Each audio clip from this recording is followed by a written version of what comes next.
The Oyo Empire was a really strong kingdom in West Africa, known for its military prowess and strategic governance. It lasted for hundreds of years, starting in the 1700s, and played a crucial role in the history of the region. Their power wasn't just from soldiers and kings, it was deeply rooted in their cultural and spiritual practices. It came from something much deeper, their beliefs, which were interwoven with every aspect of their lives. The Oyo people worshipped powerful spirits called orishas, who were considered intermediaries between the human world and the divine.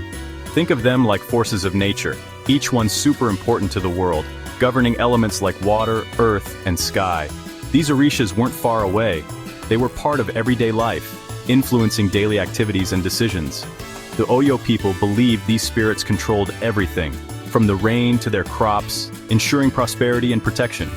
So, keeping the orishas happy was super important, as it meant maintaining harmony and balance in their world. That's where rituals came in, serving as a vital connection between the people and their deities. Rituals were like a bridge between the Oyo people and the orishas, ensuring that their prayers and offerings were received. Through ceremonies and gifts, they showed respect and asked for good things, like bountiful harvests and protection from harm. These rituals weren't just special occasions, they were the heart of the Oyo Empire, holding everything together and ensuring the community's well-being and continuity. The Oyo Kingdom wasn't just strong, it was well-organized, with a sophisticated system of governance and social structure that ensured stability and prosperity. At the top was the Alafin, the king, who was not only a political leader but also a spiritual figure. He ruled the people and was also seen as a direct link to the orishas, the deities of the Yoruba religion, believed to control various aspects of the world. Below him were chiefs and priests, each with important jobs, from managing the land to conducting religious ceremonies. This organization was reflected in their beliefs, where every role had a purpose, and every individual contributed to the harmony of the kingdom. The Oyo people saw the world as a balance between humans and the divine, a delicate equilibrium that needed constant attention and respect. The Alafin, through rituals and ceremonies, helped keep this balance, acting as a mediator between the earthly and the spiritual realms. Imagine big ceremonies with drums and dancing, all to please the orishas, invoking their blessings and favor. These ceremonies weren't just for show, they were deeply spiritual events that connected the community with their gods. They were a way to ask for good crops, safety in battle, or even help with personal problems, ensuring the well-being of the entire community. The Oyo people believed that by honoring the orishas, they were taking care of their entire kingdom, maintaining a sacred bond that ensured their prosperity and protection.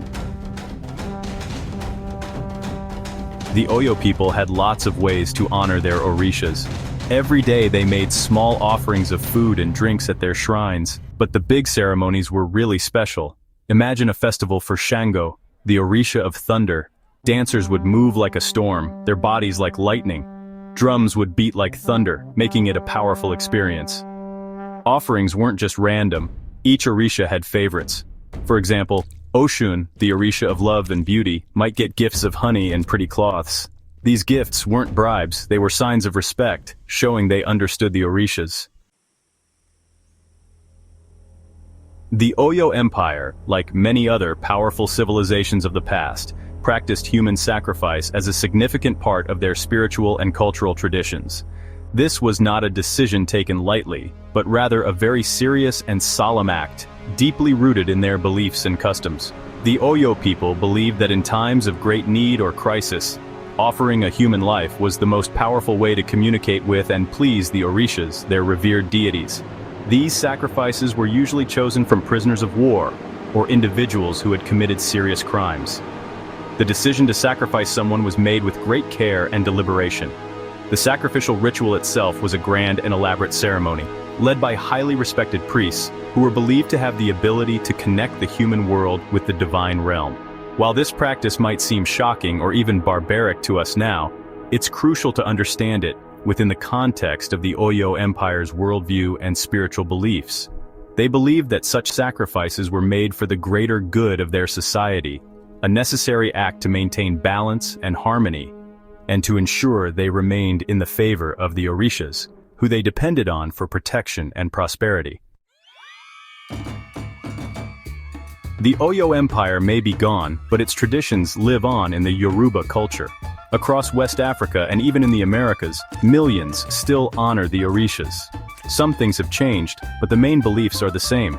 The Orishas are still seen as powerful forces connected to everything around us. People still make offerings, dance, and play the drums, just like in the Oyo Empire. These traditions are still strong. They connect people to history, nature, and something bigger than themselves. The story of the Oyo Empire and their Orishas shows us that even as things change, people still search for connection and meaning. Like and subscribe Emgotv360 History for more stories.